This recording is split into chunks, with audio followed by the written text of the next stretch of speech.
I have people ask me this all the time, like, what's the very first thing you look for when you get on a roof?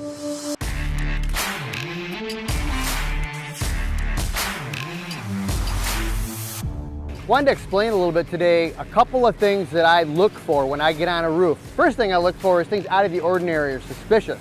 And so anytime I get on the roof and I see where people have already been there with caulk or tar or any kind of sealant or maybe a patch with new metal, I'm zeroing in on that area. Here's a good example right here on this pipe where you can see it's all gooped up. It's been a while since somebody's been up here, but you can see there's actually screws popping up through the surface right here. Somebody screwed it from underneath, and then they goop it up with tar. Probably worked for a little while, maybe a few months, but as you can see, the sun starts baking this tar, and I'm not even exactly sure if it's tar, but I'm guessing it is. But once this starts cracking and peeling, you can see these caverns and cavities here actually is worse than before they did it, because now these are like drains. Water's gonna catch in there, water's gonna just get in there. This is one particular thing that I look for when I'm walking a roof. Thing that I look for is a lot of commercial buildings, you know, as a commercial building owner has success, they add on. I see this a lot of times.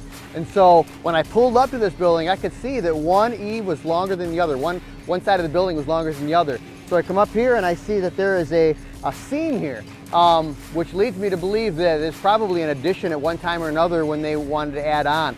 That's where we like to come in and we put a base coat fabric base coat on that seam to get that sealed up, especially on these low slope roofs.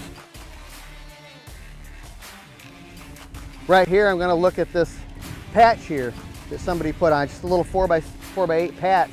Might have been an old pipe coming through the roof. Maybe somebody drilled, who knows what happened there, but for whatever reason they put a patch there. There's no fasteners on it, so basically all that's holding it is silicone sealant. Like I said, these things probably will last maybe a few months, but long term, it's not a long-term solution. And after a while, it'll start to decay, and I'm guessing it's gonna pop a hole up underneath here, and once that happens, this actually becomes a catch-all. Water will come down, hit the top of this edge, feed water into there. Right here you can see that there is a transition panel or a cover panel. They did a good job on this. I'm not going to critique them on that, but this is always a spot that I look at when a building owner is talking to me about maybe experiencing some leaks, because I'm guessing that this was an original building with an addition put on. This is very common when they put additions put on. Like I said, they did a good job here, but that's something that I look for when I'm doing some investigation on leaks. Fasteners, I always just look at fasteners. You can see you've got plenty of fasteners in this roof, but I always look at the washer, the rubber grommet that's under them. But if you want to zero in on here, one thing that I can notice here is you got some holes here that probably were pre-drilled. Nobody ever filled them with a fastener.